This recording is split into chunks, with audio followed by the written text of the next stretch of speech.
AFTV. We've got Matty here from the Magpie channel, Newcastle channel, the #1 Newcastle channel. 2-0 to Arsenal, so commiserations to you. But you could have nicked it. That big chance right at the end for Andy Carroll.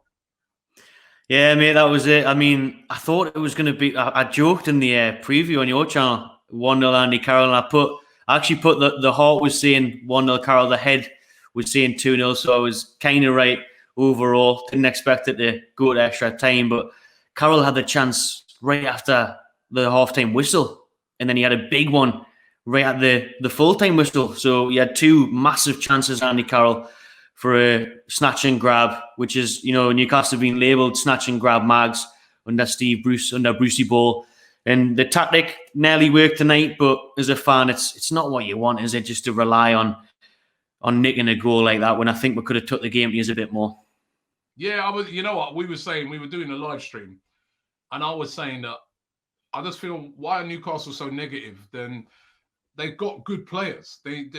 I don't think they have to play in that style. It seemed to be all centered around just getting the ball to Andy Carroll.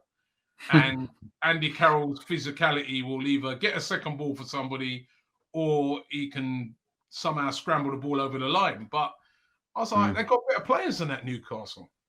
I'm not going to lie, Robbie. It was a bit embarrassing at times because, I mean, any Newcastle player who touched the ball in the opposition half was just falling to the ground and hoping that the referee was going to blow the whistle so we could pump the ball in the box. You know, it's got to be more than that. It's got to be what he is working on the training ground during the week in the build-up of the game.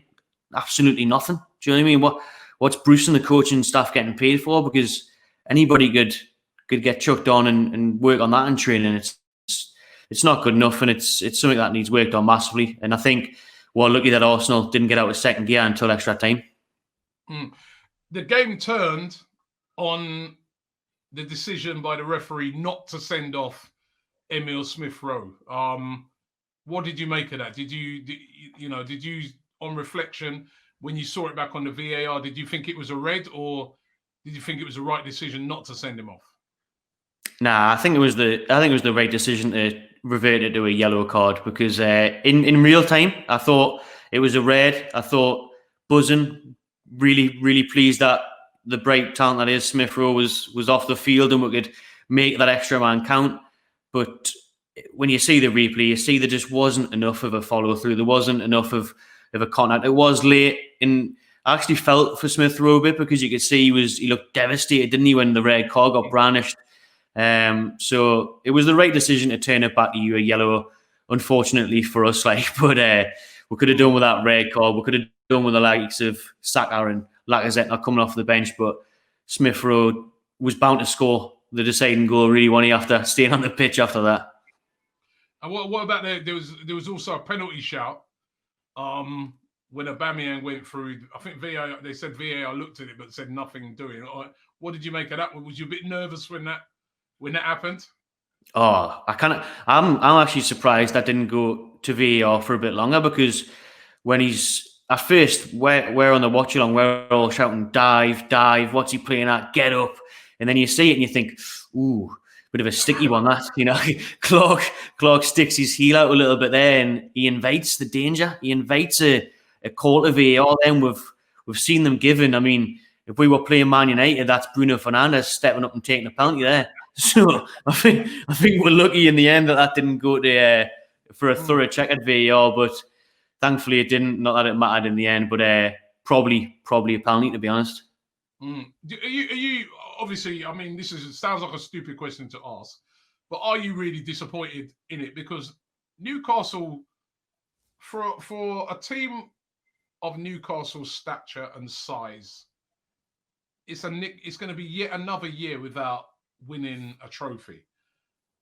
I mean, it was always going to be really difficult for you guys, because you're coming up against Arsenal, they're the holders. It's at the Emirates as well, so it's always going to be really difficult. But how disappointed are you in the performance? In the performance, I don't think it's too bad in terms of the tactics that was set out from Bruce, because it was to snatch and grab, it was to stay in the game, it was to take a chance of it comes your way, and if Carroll puts that away in the 88th minute and we'll win 1-0 and win the next round of the hat, then it's job well done. But it's heartbreaking in terms of now being out of the cup. You know, we got beat off Brentford in the Carabao Cup quarter-final a week ago. We're now out of the FA Cup, and let's be honest, we're in a mid-table fight for the rest of the season now. It was heartbreaking to see at half-time. You've seen Alan Shearer and Ian Wright talking about the 1998 FA Cup final where Arsenal beat us 2-0, and when we hit the bar, we hit the post, and you just, and then obviously Gary Lineker brings up the digs all the time to Shearer, like you never won anything, and it's been over 50 years since Newcastle won a major trophy, and that's what sticks. Like, you've got no idea how desperate I am for us to get rid of that reputation of not winning a trophy, of being a big club, big stadium, big fans, but nothing to shout about. That's why we need the takeover, because we need something to happen where it sparks the club and it will have some ambition to go and win a trophy to fight for a European place. Because at the minute, like I say now, we're in January, 6 months after the season. What's the point? We're probably going to finish about 13th. You know, it's just miserable, isn't it? We know about 13th. We never before. Now I know about this world now. But no, it was you know, listen, it's going to be tough when we got in a couple of weeks' time at the Emirates in the league, and I can already see that that's going to be a very, very tough game, because the one thing about Steve Bruce is he has got you guys very well organised. Yeah, well, you've seen, I mean, he had about a bank of 6 or a bank of 7 black and white shirts, didn't he, behind the ball on the edge of our box for the majority of the game. I think Steve at one point thought it was a Premier League game, and when it went to 90 minutes, he was wondering why the players weren't getting on the bus to go home, because he thought he got a good point on the road. I think if you can do that a week on Monday, you'll be laughing, you'll be rubbing his hands if he can get that sort of performance and result out of the team. Because honestly, Robbie, you'll see the exact same setup a week on Monday, and you'll hope that it's just deja vu, and obviously there's no extra time in the Premier League, and it'll be a good point on the road for Bruce. And Callum Wilson today, was he just rested? Because I noticed he wasn't even in the squad.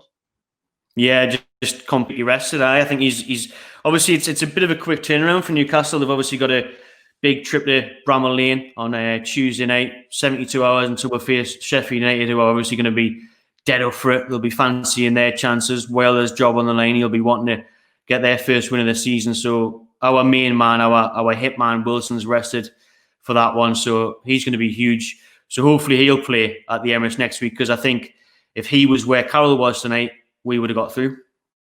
Yeah, that's true. Well, listen, thanks very much, Matty, man. Always a pleasure. And let's hope after the next time we meet, next season when we do meet, we'll be at each other's grounds. You know what I mean? I look forward to coming back up to St. James's Park. I hope so, mate. Hopefully. Thanks, mate. Pleasure. This video is supported by Profit Accumulator. Profit Accumulator helps you to earn extra money by doing something called match betting. Match betting isn't gambling. And when you do it properly, and I mean properly, you can't lose. Now, you always see these promotions by bookmakers like Ladbrokes, William Hill's, Corals, offering a £50 bonus to customers. So you sign up and you might place a £50 bet on a coin toss landing on heads and a £50 bet on the same coin toss landing on tails. Now, whichever way it lands, it don't matter, because you won't win or lose any money because you've covered all of the outcomes. However, you get the £50 bonus, so you're still £50 up.